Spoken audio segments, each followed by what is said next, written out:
महाराजगंज में अवैध मस्जिद की इमारत ध्वस्त और सरकारी जमीन पर बनी थी अवैध मस्जिद। प्रशासन के नोटिस के बाद लोगों ने खुद कब्जा हटाया। फरिंदा तहसील क्षेत्र के गांव मैनहवा का ये मामला बताया जा रहा है, जहां पर अवैध मस्जिद की इमारत को ध्वस्त कर दिया गया है। तो ये बड़ी जानकारी आपको दे रहे हैं। सरकारी जमीन पर अवैध मस्जिद बनी थी जिसको ध्वस्त किया गया है। महाराजगंज से ये खबर है, जहां पर अवैध मस्जिद की इमारत को ध्वस्त किया गया है। सरकारी जमीन पर ये अवैध मस्जिद बनी हुई थी, जहां पर ये कार्रवाई की गई है। ब्रजेंद्र हमारे साथ में जुड़ गए हैं ज्यादा जानकारी के साथ में। ब्रजेंद्र, महाराजगंज में अवैध मस्जिद पर कार्रवाई की गई है, इमारत को ध्वस्त कर दिया गया है, क्या कुछ जानकारी? ये बिल्कुल बता दें कि जब से मुख्यमंत्री योगी आदित्यनाथ का ये आदेश आया था कि भारत नेपाल सीमा से सटे 15 किलोमीटर के परिक्षेत्र में जो भी अवैध ढंग से मस्जिद, मदरसे और ईदगाह बनाए गए हैं उनको खाली कराया जाए, तब से ये कवायद तेज हो गई है। अब मौजूदा समय में ये फरिंदा तहसील क्षेत्र के ग्राम मैनावा में सरकारी भूमि थी जो नवीन पर्ती के नाम से खतौनी में दर्ज थी।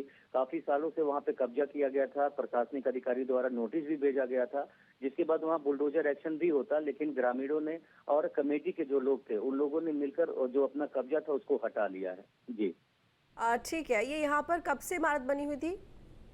ये काफी सालों से है, लगभग ये 20 सालों से ऊपर बताया जा रहा है। जो प्रशासनिक अधिकारी बता रहे हैं कि 20 सालों से ऊपर समय से इसको बना के रखा गया था। अच्छा, जब ये कार्रवाई की जा रही थी तो किसी तरह का विरोध भी देखने को मिला क्या? नहीं, ये जो बुलडोजर एक्शन है ये उसका दहशत ही है, जिसकी वजह से ये जो चलिए ठीक है, बहुत शुक्रिया आपका ब्रजेंद्र तमाम जानकारी के लिए। जौनपुर से बड़ी खबर है, जहां पर युवक को बदमाशों ने मौत के घाट उतार दिया है और युवक पर चाकू से हमला किया है। बाइक से जा रहा था युवक, बदमाशों की तलाश में पुलिस जुटी हुई है। सिकरारा थाना क्षेत्र का ये मामला बताया जा रहा है, जहां पर एक युवक को बदमाशों ने मौत के घाट उतार दिया है। तो जौनपुर का ये मामला है, युवक पर चाकू से हमला किया गया, बदमाशों की तलाश में पुलिस जुटी हुई है। सिकरारा थाना क्षेत्र का मामला, जहां पर एक युवक पर चाकू से बदमाशों ने हमला कर दिया। तो बाइक से युवक जा रहा था जिस दौरान हमला किया गया और युवक को बदमाशों ने मौत के घाट उतार दिया। पुलिस मौके पर पहुंची है, मामले को लेकर जांच पड़ताल में जुटी हुई है कि आखिर किस वजह से बदमाशों ने युवक की जान ले ली।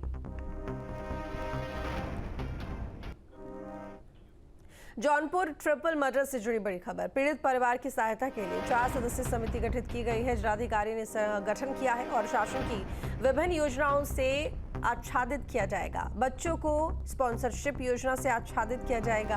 दोनों विधवा महिलाओं को महिला पेंशन से आच्छादित किया जाएगा। तो ये बड़ी जानकारी आपको दे रहे हैं। जिलाधिकारी ने 4 सदस्यीय समिति का गठन किया है परिवार की सहायता करने के लिए।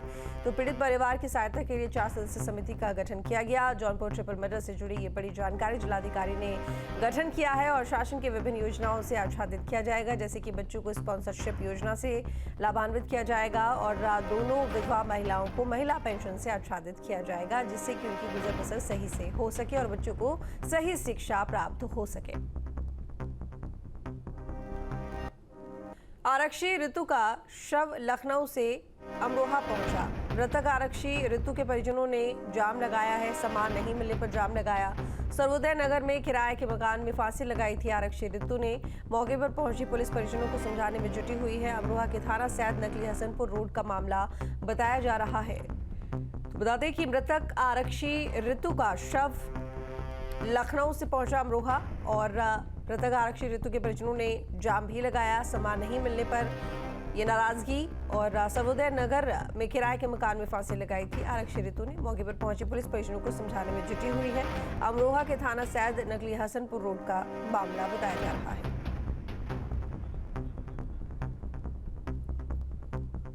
तो बता दें कि आरक्षी ऋतु जिन्होंने सुसाइड कर लिया था, सर्वोदय नगर में किराए के मकान में फांसी लगा ली थी, उसके बाद अब शव को लखनऊ से अमरोहा पहुंचाया गया है और वहीं मृतक आरक्षी ऋतु के परिजनों में नाराजगी है और जाम भी लगाया गया। उचित सम्मान न मिलने की शिकायत परिजनों की तरफ से। गाजियाबाद में धनिया चोरी के मामले में 2 छात्रों को गिरफ्तार किया गया। दरअसल राजस्थान के कोटा से एक ट्रक असम भेजा गया था, लेकिन लाखों की धनिया से लदा ये ट्रक गुवाहाटी नहीं पहुंचा। पुलिस को जांच में पता चला कि ट्रक में फर्जी नंबर की प्लेट लगी थी और वो गाजियाबाद तक गया था।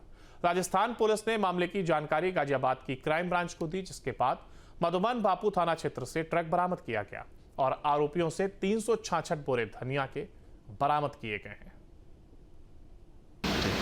2 2 मई 2025 को राजस्थान के कोटा जनपद में एक व्यापारी श्री शिव भगवान के द्वारा लगभग 650 बैग कोरिएंडर सीड, जिसका कुल वजन लगभग 30 टन था, तो एक ट्रक के माध्यम से गुवाहाटी में डिलीवरी के लिए बुक किया गया था।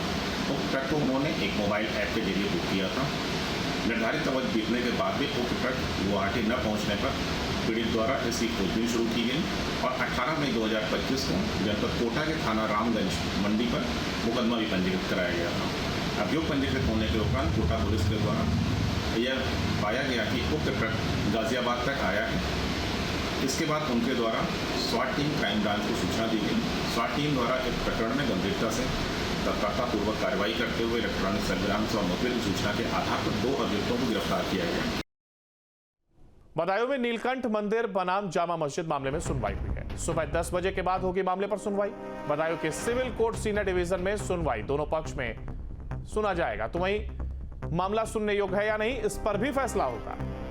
तो एक और जहां सुनवाई सुबह 10 बजे के बाद मामले पर सुनवाई होगी, तो वहीं मामला सुनने योग्य भी है या फिर नहीं है, इस पर भी फैसला होगा। बदायूं में नीलकंठ मंदिर बनाम जामा मस्जिद मामले में यह सुनवाई है। बदायूं के सिविल कोर्ट सीनियर डिवीजन में यह सुनवाई। और ज्यादा जानकारी के लिए हमारे साथ हमारे संवाददाता बदायूं से ओमवीर हमारे साथ जुड़ गए। ओमवीर, अगर मामले को लेकर के बात की जाए तो जहां एक और सुनवाई की बात सामने आई है, तो वहीं नीलकंठ मंदिर बनाम जामा मस्जिद को लेकर के सुनवाई होनी है। इस पर आज क्या कुछ फैसला आ सकता है? जी बिल्कुल, ये साल 2022 में अखिल भारतीय हिंदू महासभा की ओर से बात दायर किया था। अभी तक सुनवाई का मुद्दा ये है कि मामला सुनने योग्य है या नहीं है, मुस्लिम पक्ष को सुना जाना है। लगातार कई बार कोर्ट से मुस्लिम पक्ष के लिए सुनने के लिए नोटिस जारी किए गए हैं। मुस्लिम पक्ष जो है वो सुप्रीम कोर्ट का हवाला देते हुए कहता है कि सुप्रीम कोर्ट ने निचली अदालतों के लिए कोई अग्रिम आदेश पारित करने के लिए मना किया है, तो सुनवाई योग्य मुद्दा नहीं है। हालांकि हिंदू पक्ष का कहना है कि सुप्रीम कोर्ट ने अग्रिम आदेश के लिए मना किया है, लेकिन सुनवाई के लिए मना नहीं किया है, इसलिए लगातार सुनवाई जारी रहे। पिछले जो जज थे उनका पिछली तारीखों पे तबादला हो चुका है, नए जज आए, इसलिए नए सिरे से फिर से मामला सुना जा रहा है और आज 10 बजे के बाद ये सुनवाई जारी होगी। जी कहा जा रहा है कि मुस्लिम पक्ष आज सुनवाई के लिए क्या पहुंच सकता है और ऐसे में अपनी बात को रखता हुआ नजर आएगा, क्योंकि लगातार वो फिलहाल तो बसता हुआ नजर आया है। जी बिल्कुल, हिंदू पक्ष की ओर से तमाम सबूत, तमाम दावे दिए गए हैं, कोर्ट में पेश किए गए हैं। कई तरीके के जो गजट हैं वो भी दिए गए हैं, जिसमें मंदिर होने का संकेत लगातार है। लेकिन जो मुस्लिम पक्ष है वो उपस्थित तो होता है, लेकिन आज भी उपस्थित हो सकता है। बात वही कहता है कि सुप्रीम कोर्ट की वाली बात, मामला सुनने योग्य नहीं है। जी डिवीजन में सुनवाई दोनों पक्ष में जाए और सुनने की बात कही जा रही है, तो वही ऐसे में आज जो फैसला आ सकता है उसमें यह भी कहा जा रहा है कि मामला सुनने योग्य है नहीं या फिर नहीं है, इसको लेकर के भी बात रखी जा सकती है। जी बिल्कुल, इसमें कोर्ट का कहना है कि पहले मुस्लिम पक्ष को सुना जाएगा, मुस्लिम पक्ष के सुनने के बाद हिंदू पक्ष को सुना जाएगा, उसके बाद ही ये निर्णय होगा कि मामला सुनने योग्य है या नहीं है, अथवा इस जो ये बात दायर है इस मुकदमे में क्या होना है। जी चलिए, बहुत शुक्रिया आपका हमारे साथ जुड़ने के लिए, उम्मीद जानकारी साझा करने के लिए। जाए और दोनों पक्ष को सुना जाना है, तो वही बड़ी बात ये कि आज ये तय हो सकता है कि मामला सुनने योग्य है भी या फिर नहीं, इसको लेकर के ये फैसला आ सकता है। जहां भक्ति है हर शब्द में, कथाओं में छिपे हैं दिव्य रहस्य और ज्योतिष देता है जीवन को दिशा। धर्म से जुड़ी हर बातों को जानने के लिए हमारे चैनल स्तुति को सब्सक्राइब करें। चैनल पर जाने के लिए इस लिंक पर क्लिक करें।